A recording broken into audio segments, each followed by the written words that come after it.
Olá, olá, nobre causídico, bem-vindo a mais uma aula aqui do meu canal. Você, advogado, está no melhor local para aprender a prática da área criminal. Se você não me conhece, meu nome é Mário Guarnieri, eu sou aqui o idealizador desse canal voltado a propagar conhecimento prático da área criminal. Sempre conhecimento prático, certo? Então, diante dessa necessidade dos advogados, às vezes vai pegar um caso, vai atender lá na delegacia, ou vai pegar um recurso, vai pegar uma defesa, não sabe o que fazer na prática. O que olhar dentro do processo? Qual defesa seguir? O que fazer? Então, tendo em vista essa necessidade, eu sou idealizador aqui deste canal. Meu nome é Mário Guarnieri, seja muito bem-vindo. Eu atuo na área criminal há 13 anos e o objetivo dessas aulas aqui é ensinar a prática da área criminal para que você possa atuar com total segurança. Inclusive, eu sou idealizador da Academia Criminalistas de Elite. A academia é a minha comunidade onde lá dentro você tem acesso a aulas gravadas com mapa mental, modelo de peça, sobre todos os procedimentos dentro da área criminal, explicando de maneira prática, assim como são as minhas aulas aqui. Além disso, você também ganha acesso à nossa comunidade no grupo WhatsApp. Todos os membros estão lá, você pode fazer network, contato e o principal, acelerar o seu conhecimento através de discussões práticas.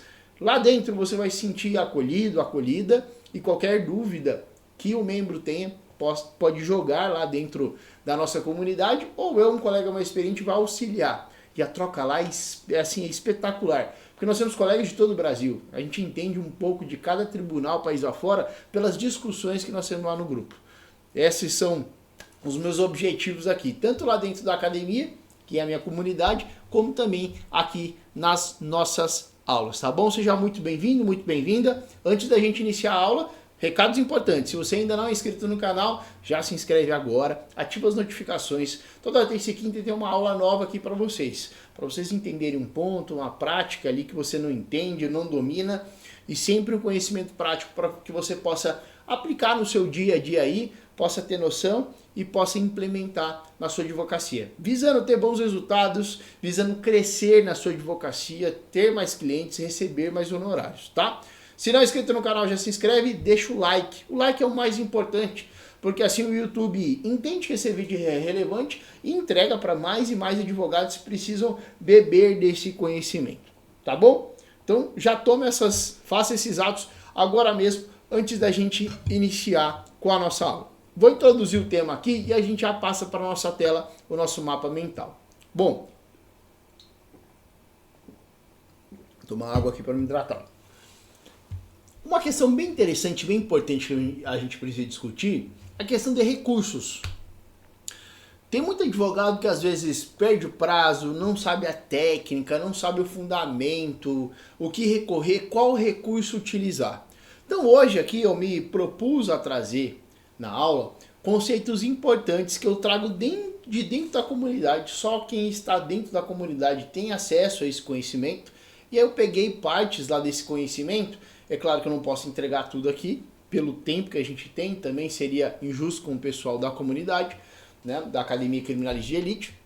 Então, eu trouxe partes importantes de aulas de dentro da academia para entregar para vocês gratuitamente, tá? É claro que não é tudo, mas já são conceitos importantíssimos de recurso para você ficar atento, atenta e nunca mais tropeçar aí na hora de escolher o recurso, de contar prazo, de entender como atacar uma decisão, tá? E aqui na aula de hoje eu trago 3 recursos, na minha visão, os mais importantes que você vai usar com mais frequência ao atuar na área criminal. Recurso de apelação, recurso em sentido estrito e embargos infringentes. Na minha visão e na minha experiência, são os recursos que você mais vai utilizar quando se deparar com uma análise do processo, né? Às vezes uma análise que você fica ali perdido, perdida, mas saiba que na grande maioria você vai usar sempre recurso de apelação, recurso em sentido estrito ali e também embargos infringentes. E eu vou explicar um pouco o conceito de cada um, as atenções, o que você precisa ter em mente para não tropeçar ali e acabar perdendo prazo, interpor o recurso equivocado. Vamos começar por alguns conceitos importantes do recurso de apelação, tá? São vários conceitos importantes, aqui eu quero entregar alguns. Regra geral, qual o prazo para o recurso de apelação? Nós temos o prazo de 5 dias para interposição. E o que é interpor? A interposição é apresentar o recurso. É aquela petição de uma folha que você vai juntar no processo dizendo, quero recorrer. A partir do momento em que há a intimação da sentença, o prazo para você demonstrar interesse em recorrer são de 5 dias. Perfeito?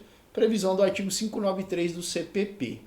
E depois, você precisa apresentar tudo no mesmo tempo, a interposição e as razões. As razões é aquela peça mais extensa que você vai apresentar os motivos jurídicos, as leis, teses pela qual você pretende a modificação da sentença. Por que essa sentença está errada?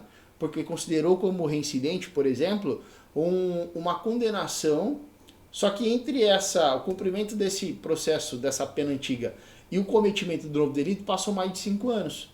Então, à luz do Código Penal, não posso falar em reincidência. Aí você vai justificar isso, que a reincidência deve ser afastada do processo, vai estar dentro das razões. Então, as razões são os fundamentos pela qual você pretende a modificação da decisão, da sentença que já foi prolatada. E esse prazo aqui, ele é contado, né? Você vai aqui, ó, cuidar as pontas. O que é cuidar as pontas? Toda vez que há um prazo penal, que é a contagem do prazo para você interpor um recurso, você deve se preocupar com as pontas. Porque diferente do cível, em que o prazo é contado apenas em dias úteis, o criminal é corrido. Você só vai se preocupar com o início e com o fim. Ah, teve um feriado no meio, um fim de semana no meio. No meio conta tudo, de maneira corrida. Vou dar um exemplo. Se você recebe uma intimação na quinta-feira, você vai desprezar o dia em que houve a intimação e vai começar a contar o prazo a partir do próximo dia útil. Então, se a intimação foi recebida na quinta, quinta eu desprezo, e o próximo dia útil, se não for feriado, vai ser sexta-feira. Sexta-feira é o primeiro dia do prazo. Se eu tenho 5 dias, vamos fazer a contagem? Sexta, a intimação foi quinta. Quinta eu desprezo o dia da intimação, próximo dia útil, sexta não é feriado. Sexta, sábado, domingo, segunda, terça-feira é o prazo. Você tem até terça-feira para apresentar a interposição do recurso de apelação. Agora, imagina que você recebeu intimação na sexta. Ah, você recebeu intimação na sexta, já sexta-feira, na beira do fim de semana, é horrível. O melhor dia para receber é sexta. Por quê? O próximo dia útil só vai ser segunda. Então, seu prazo não vai contar no fim de semana. Aí o prazo só começa no próximo dia útil. Se receber intimação na sexta, despreza a sexta. Próximo dia útil, sábado não é, domingo não é, só na segunda-feira se não for feriado. Aí, segunda, terça, quarta, quinta, sexta. Então, quem recebe intimação na quinta, vence o prazo na terça. Quem recebe intimação na sexta, o prazo vence só na outra sexta. Aqui, é claro, levando em consideração 5 dias para interposição do recurso. Tá? Então, sempre contar as pontas, porque aí no meio, professor, meio corrido. Intimou na quinta, despreza, sexta é dia útil? Sim. Ah, mas tem um fim de semana no meio. Conta direto. Não é prazo cível, que é só dia útil. Não, é corrido. Você tem que se preocupar, iniciar e fechar em dia útil. Por exemplo, se você recebe a intimação na segunda, também é um bom dia para você receber a intimação. Por quê? Se recebeu na segunda, não conta a segunda.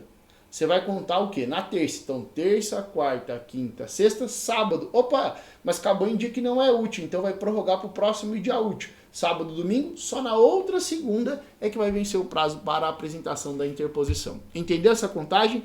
Ela é importante. Qualquer dúvida, deixa nos comentários que eu vou responder, tá bom? Voltando lá para a nossa aula. O GCRIM, tá? Aqui, ó. Enquanto aqui é possível na justiça comum, né, o procedimento sumário e ordinário, é possível você apresentar a interposição e depois as razões. Não precisa apresentar os dois juntos. Você pode 5 dias interpor, o juiz vai analisar os requisitos de admissibilidade desse recurso para ver se está dentro do prazo, se a parte tem legitimidade para recorrer, se é o recurso cabível. Passando por essa análise e o juiz aceitando, vai vir uma nova intimação com um prazo de mais 8 dias para você apresentar os fundamentos jurídicos pela qual você pretende a modificação da decisão. Agora, e no GCRIM? Você pode estar atuando lá no Juizado Especial Criminal. No GCRIM é possível a apresentação de recursos separados, né? A interposição depois das razões? Não. O GCRIM, ele não apresenta essa possibilidade de primeiro fazer a interposição e só depois apresentar as razões. Isso é só quando o processo tramitar lá no fórum, procedimento ordinário e sumário. No sumaríssimo, que é o GCRIM, o Juizado Especial Criminal, o prazo é de 10 dias para apresentar tudo junto, interposição e as razões em anexo. Você não pode apresentar a interposição e depois esperarem a sua intimação para apresentar as razões. Não. Sempre apresentou 10 dias corridos, tá? Contagem é igual à regra geral, sempre começar e finalizar em dia útil, no meio conta, porque não conta só em dia útil como no cível, tá? E a interposição e as razões devem ser entregues juntas no mesmo prazo, não tem essa possibilidade de fracionar, primeiro interposição, depois razões, não, tudo junto, tá bom? E aqui tem uma regra, um macete prático, deixa eu ver se eu consigo puxar aqui para ficar numa linha só. Isso. Tentar aqui com que fique numa linha só. Veja só. Aqui, toda vez que você for fazer a interposição do seu recurso de apelação, né, você deve constar o artigo 600, parágrafo 4º. E por que isso é um macete prático importante? Quando você faz a interposição do recurso de apelação, você vai apresentar a interposição, depois o juiz vai analisar os requisitos de admissibilidade. Passou? Tá tudo certo? Tá dentro do prazo, parte legítima, é recurso cabível? Tá. Então tudo bem. Passa. Agora intima-se a parte que interpôs o recurso para apresentar no prazo de 8 dias as razões. Aí vai começar a contar. Qual é o efeito prático quando você coloca o artigo 600, parágrafo 4º? Vai acontecer que, primeiro, esse processo vai para a instância superior, lá o Tribunal de Justiça, vai se definir o relator, a turma que vai cair, né? Qual Câmara Criminal vai analisar, e só quando o processo chegar lá na instância superior é que você vai ser intimado para apresentar as razões. E qual é o efeito prático disso, de fazer isso aqui? Primeiro que você ganha mais tempo. Então, se o juiz analisa os requisitos de admissibilidade na sequência já intima a defesa para apresentar as razões em 8 dias, quando você apresenta o artigo 600 para 4º, tem um procedimento ainda a ser seguido. O juiz aceita, manda o cartório encaminhar para o Tribunal de Justiça, o Tribunal de Justiça vai fazer o sorteio, vai distribuir, vai concluir para o relator vai olhar, vai ver que faltam as razões, depois vai intimar a defesa. Então, aí você já ganhou um grande tempo. Até transcorrer tudo isso aí, para depois intimar para 8 dias, você ganhou um grande tempo. Então não esqueça do artigo 600 parágrafo 4º. Outra vantagem prática é que você já sabe quem é o relator do processo. E quando você for confeccionar as razões, você já pode colocar ali jurisprudência alinhada com o entendimento ou exarada por esse relator. E vai falar, excelência, inclusive, peço bem ao eminente relator, para dizer que Vossa Excelência já tomou uma decisão semelhante em caso idêntico ao desse. E a defesa está pleiteando o mesmo pedido, né, a concessão do mesmo entendimento nesse caso, porque são casos idênticos. Naquele, Vossa Excelência entendeu por conceder a liberdade, entendendo que tá. E aqui é o mesmo caso. E aí você vai colacionar a decisão do próprio relator, da própria Câmara sobre determinado assunto, para trazer uma vantagem maior para você. Citar isso ali na sustentação oral. Então, é um efeito prático importante você colocar o 600 parágrafo 4º por conta dessa situação. Poder juntar as razões só na instância superior, ganhar tempo e já definir quem é o relator para poder se municiar e ter esse posicionamento prático, tá? Essa é a importância. E por último, aqui sobre recurso de apelação, é claro que a gente vai falar sobre os outros recursos, a questão da dupla intimação. Pessoal, isso aqui é uma dor de cabeça na vida do advogado que não entende muita prática, tá? E eu vou solucionar isso aqui. O Código de Processo Penal, ele determina que quando a aprovação da sentença, seja absolutória, condenatória, tem que ocorrer dupla intimação. O advogado, por meio do Diário da Justiça, vai ser intimado daquela decisão. E o réu, pessoalmente, da decisão. Então, sai no Diário Oficial lá, no Diário da Justiça, publicação no nome do advogado, o advogado vai receber no software de monitoramento essa intimação, e também vai para o cliente. O oficial de justiça vai no endereço atualizado do cliente, apresenta lá a sentença, né? E aí o réu vai ser intimado, eu intimo o réu na data tal da sentença condenatória ou absolutória. E quando há essa dupla intimação, a contagem do prazo dos 5 dias para interpor o recurso sempre é contada da última intimação. Então, se primeiro o advogado, por meio do Diário da Justiça, que é o que sempre acontece, tá? É raro primeiro ser intimado o cliente e depois o advogado. Primeiro, a via de regra sai para o advogado, tá? Mas pode ser que inverta. Então, imagine que primeiro foi o advogado, no dia 10 e no dia 20 o cliente. Então, o prazo sempre começa a fluir a partir da última intimação. Se for o cliente no dia 20, 5 dias a partir daí. Agora, se foi primeiro o cliente e depois o advogado, aí você vai contar da intimação do advogado. Mas o que acontece na prática é um problema que eu quero evitar que você corra. A dupla intimação, ela não é obrigatória para réu solto com advogado constituído. Então, quando o advogado é intimado da sentença e o cliente dele está solto, se o juiz entender por aplicar esse entendimento do STJ, o prazo já começa a fluir a partir da intimação do advogado, aqueles 5 dias. Só que o que muito advogado faz? Receber a intimação, liga para o cliente e fala assim, ó, quando você receber a intimação aí, você me liga. Porque a partir da sua intimação é que começa a contar o prazo, eu vou contar 5 dias para a gente poder ir com a apelação. E o advogado fica esperando, não vem essa intimação do cliente. Em determinado momento ele consulta o processo, certificado de trânsito em julgado, porque não houve interposição de recurso de apelação. E o advogado fala, tá doido? Meu cliente não foi intimado, que nulidade, esse juiz não entende nada. E aí quando vai ver, é aplicado esse entendimento do STJ aqui. Não se desconhece o entendimento desta Corte Superior no sentido de que, nos termos do artigo 3922 do Código de Processo Penal, tratando-se de réu solto, é suficiente a intimação do causídico da sentença condenatória proferida em primeiro grau, não se exigindo a intimação pessoal do acusado quando o advogado já teve ciência da aprovação do édito. E aí, o que acontece? Tá tudo certo. Não apresentou recurso de apelação, não interpôs, trânsito em julgado. Acabou. Ah, mas tá, mano, não tem. O STJ tem esse posicionamento. Se o juiz entender por aplicar o entendimento da dupla intimação, perfeito. Vai ter que intimar os dois. E a intimação sempre vai correr da última intimação. Tá? Ah, foi dupla intimação e o cartório certificou o trânsito de julgado com base na intimação do advogado, sendo que o cliente foi intimado depois. Não. Aí é uma liberalidade do juiz. Se o juiz entender pela aplicação ali do entendimento da dupla intimação, sempre da última. Ele não é obrigado, mas se seguir pela dupla intimação, sempre da última. Não pode intimar o advogado no dia 10, e aí no dia 15 já certifica o trânsito e o cliente foi intimado no dia 20. Agora, eu não conto com a sorte. Então toda vez que eu recebo a intimação, eu vou ganhar tempo. Então já apresenta a interposição contando o prazo da minha intimação, artigo 600 parágrafo 4º, acabou. Sem problema algum, já toca, acabou, morreu o problema.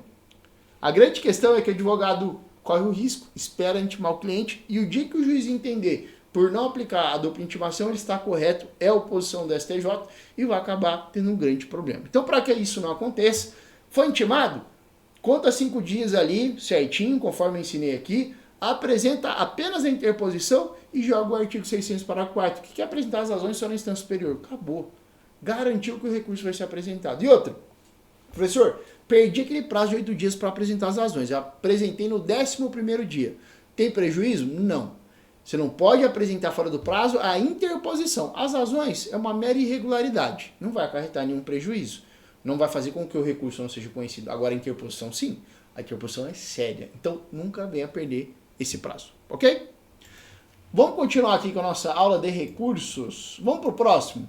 Recurso em sentido estrito. Eu trouxe aqui 3 situações, tá? Tem mais. Você vai olhar lá o artigo, tem várias.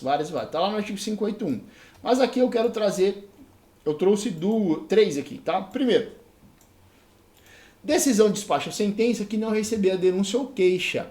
Pode ser que você esteja atuando lá no GCRIM, apresentou uma queixa-crime em desfavor de fulano de tal.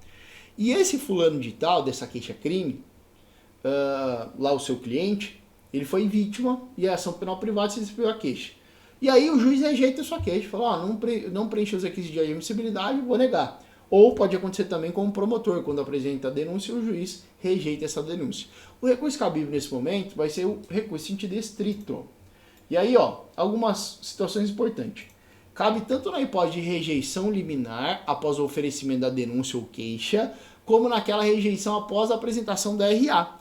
Então, apresentou a RA pelo advogado e o juiz rejeitou depois da RA ou rejeitou preliminarmente, em ambos os casos ali, né, cabe o recurso em sentido estrito, tanto para o promotor como para o advogado com relação a queixa-crime.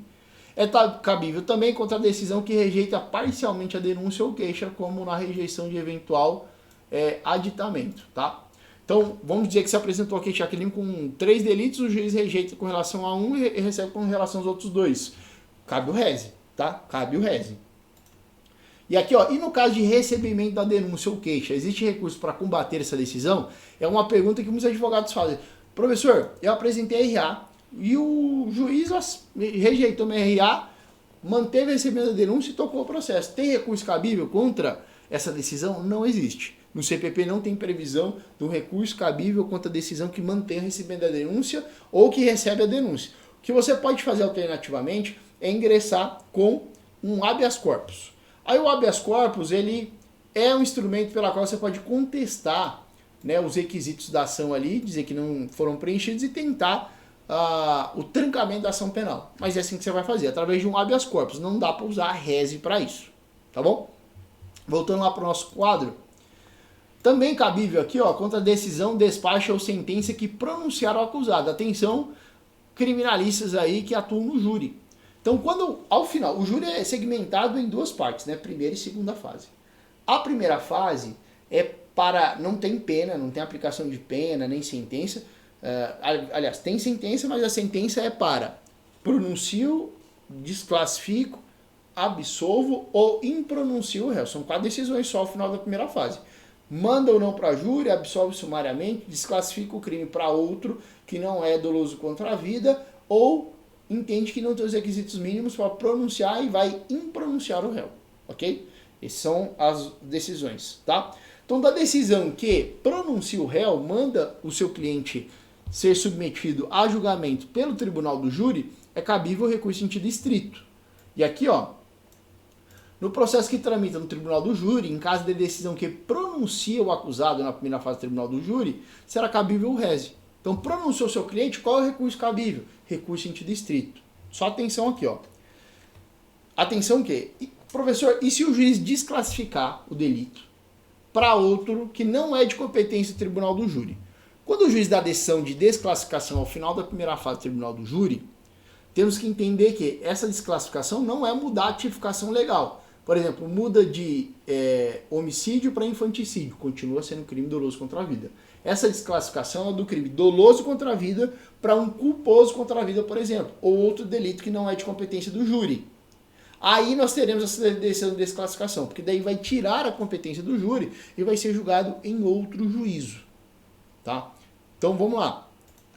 Se o juiz desclassifica o delito imputado na acusação para outro que também é doloso contra a vida, na sequência pronunciando o cliente, será cabível o rese com base no 581.4 e não no 581.2, pois não houve desclassificação para outro delito que não seja o de competência do júri, tá? Então, quando há a desclassificação para outro delito que não... vamos imaginar que houve a desclassificação para outro delito que não é de competência do tribunal do júri. Cabe rese? Sim. A decisão que desclassifica o delito cabe rese. E aí o rese vai ser com base no 581.2. Presta atenção aqui. Agora, se o juiz pronuncia o seu cliente, ele muda a tipificação de um crime, por exemplo, de homicídio, muda para infanticídio, ou de infanticídio para homicídio, mas mantém ainda a competência do júri, o rese vai ser com base na decisão de pronúncia e não de desclassificação, que é o 581.2. O 581.2 cabe quando desclassificar para outro delito que não é de competência do júri. Se ele desclassificar mais para outro que ainda é de competência do júri e vai propiciar a pronúncia, aí vai ser com base no 581, inciso 4, e não 581, inciso 2. Perfeito? Essa é uma informação importante aí para você. Seguindo. Aqui, ó, da sentença que concede ou nega habeas corpus. Professor, habeas corpus não é só em segunda instância, lá para os desembargadores? Não, tá? Importante você entender que quando a autoridade coatora, por exemplo, é o delegado de polícia, é cabível habeas corpus nesse caso? Por exemplo, o delegado recebe o inquérito policial Em vez de formalizar ele através do auto de prisão em flagrante, já comunicar ao juiz dentro do prazo legal para que haja a realização da audiência de custódia, ele fica segurando o processo. Tem que fazer audiência de custódia, não faz. E está ali na delegacia e o seu cliente está preso. A autoridade coatora não é o juiz que não fez a audiência de custódia, porque nem foi comunicado. A autoridade coatora é o delegado de polícia, que não formalizou o flagrante e não encaminhou, né, a informação e o acautelado para passar pela custódia. Então, quem é a autoridade coatora nesse caso? O delegado. Assim como no caso de instauração de inquérito sem os requisitos mínimos. Quem é a autoridade coatora nesse caso? O delegado de polícia. Se é o delegado de polícia, a competência para analisar eventual habeas corpus contra essa situação vai ser do juiz de primeiro grau e não HC para o Tribunal de Justiça. Então, a autoridade coatora é o delegado de polícia, HC em primeiro grau, para tentar, né, o trancamento do inquérito, apontar essa ilegalidade. Sempre juiz de primeiro grau quando, por exemplo, é o delegado. E aí o que vai acontecer?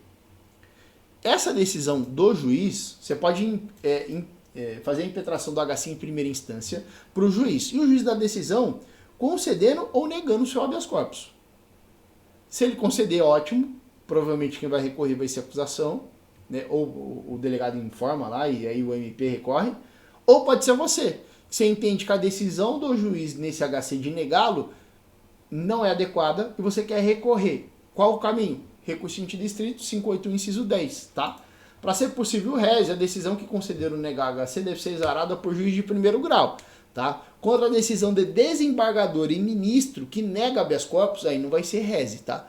O rés aqui é contra a decisão que nega habeas corpus de juiz de primeiro grau. Se quem negou habeas corpus não foi juiz de primeiro grau, não cabe rés, tá? E, geralmente o HC para o juiz de primeiro grau será cabível quando a autoridade coatora for delegado de polícia, que foi o que eu acabei de explicar, beleza? Vamos para o nosso último recurso, que são os embargos infringentes, tá? Então, ó, é um recurso exclusivo da defesa, tá? Então, toda vez que nós temos, aqui ó, só é cabível contra a decisão proferida. Deixa eu explicar primeiro, o que é os embargos infringentes? Vamos imaginar que você entrou com recurso de apelação, tá? E na hora de proferir o acórdão, 2 desembargadores negam o recurso, negam tudo. E um desembargador concede tudo. Ou concede, você fez 3 pedidos, ele concedeu pelo menos um. Isso possibilita a defesa entrar com embargos infringentes, que presume uma decisão não unânime, ou seja, teve voto divergente, desfavorável ao réu. Então 2 votaram para negar o recurso, 1 votou para acolher. Ou você apresentou 3 teses, 2 votaram para negar todas, e dessas 3, uma delas teve um voto divergente que acolhia essa decisão. Então, quando nós temos essa relação, decisão não unânime desfavorável ao réu, é possível entrar com embargos infringentes para chamar mais desembargadores para que eles decidam acompanhar o voto divergente ou manter a decisão de negar. Tá? Pressupõe sempre decisão não unânime, com voto divergente, desfavorável ao réu. Quando é favorável ao réu, não cabe embargos infringentes, tá? Porque é um recurso exclusivo da defesa. O MP assistente de acusação não pode ingressar com embargos infringentes, tá? Excepcionalmente o MP pode ingressar, mas só quando for em favor do réu, beleza? Algumas informações importantes aqui, ó. Só é cabível em apelação, rese e agravo em execução, tá? Então, rese, apelação, agravo e execução, cabem embargos infringentes. Já em habeas corpus, revisão criminal e decisão de turma recursal, não cabe, tá? Aqui, então, ó, nessa situação aqui, ó, HC revisão e turma recursal, não cabe embargos infringentes, tá? Cabe aqui, ó, embargos infringentes também contra a decisão preliminar. Por exemplo, foi lá, sempre nos julgados, né? Vai ter primeiro se conhece ou não conhece do recurso, e se conhecer, vai decidir o mérito. Conhecer e não conhecer é com relação à possibilidade de impetração do habeas corpus, não, da interposição do recurso de apelação, né? Habeas corpus não cabe em embargos infringentes. Mas imagina que entrou com um recurso de apelação e 2 desembargadores votaram preliminarmente para não conhecer porque estava fora do prazo. E um fala que não, está dentro do prazo. Então, cabe embargos infringentes quanto à decisão preliminar? Cabe, tá? Com relação aos requisitos de admissibilidade, tanto quanto a decisão preliminar, quanto a decisão de mérito. Sempre voto divergente, decisão não unânime, desfavorável ao réu, tá? O exemplo que eu dou aqui, ó, são dois julgadores não conhecem do recurso por entenderem pela ausência de um ou mais requisitos de admissibilidade, enquanto o outro, o voto vencido, né, o voto divergente, conhece do recurso, tá? E por último, uma última informação importante, embargos contra recurso da acusação. Se, por exemplo, o MP ingressa com a apelação e ela é conhecida pela maioria, né, voto divergente não conhecia, ou no mérito o recurso é provido pela maioria, que é o voto divergente indeferiu o recurso, a defesa pode ingressar também com embargos infringentes. Então o MP entrou com recurso de apelação, porque não concordou com a sentença, às vezes absolutória. E aí no julgamento do recurso do MP, dois desembargadores votam para dar provimento e condenar o réu, e um desembargador vota divergente, dizendo não podemos acolher o recurso do MP e deve ser mantida a absolvição. Veja que não foi a defesa que manejou o recurso, mas assim cabe infringentes? Cabe infringentes, tá? Quando há um recurso do MP, a decisão que concede o recurso do MP é não unânime, e obviamente se conceder um pedido do MP vai ser desfavorável ao réu. Então cabe infringentes também nesse caso? Também cabe infringentes nesse caso, tá bom? Pessoal, chegamos ao fim da nossa aula. Chegamos ao fim, né? Eu sempre coloco aqui estipulo um prazo de mais ou menos 30 minutos para a gente fazer a nossa aula. Tudo que eu selecionei para falar para vocês hoje foi isso, tá? É claro que não é tudo sobre recurso. Eu digo que lá dentro da Academia Criminalística de Elite a gente tem aulas especiais, específicas de cada procedimento, tá? O material que eu selecionei hoje já é bem abrangente, já dá para você ter um norte aí. É claro que não é tudo, mas já dá para você ter um norte sobre recurso, não se atrapalhar com relação a prazo, o que pode alegar, enfim, já vai te dar um norte muito bom para você seguir aí na sua advocacia, tá bom? Pessoal, só não esquece, se não é inscrito no canal, já se inscreve, deixa o like no vídeo também, assista essa aula, as anteriores, todas são pensadas especialmente para vocês para ensinar a prática da área criminal, para que vocês possam atuar no mais alto nível da advocacia, consigam ter bons resultados, atuando com segurança, consigam mais clientes e, consequentemente, mais honorários, tá bom? Grande abraço, fiquem com Deus, deixa o like aí, se inscreve no canal e compartilha essa aula aqui com seu amigo que pretende advogar no criminal ou já advoga, tá com dificuldade ali, precisa entender um pouquinho de recurso, já manda para ele, tá bom? Fiquem com Deus, um grande abraço e até semana que vem.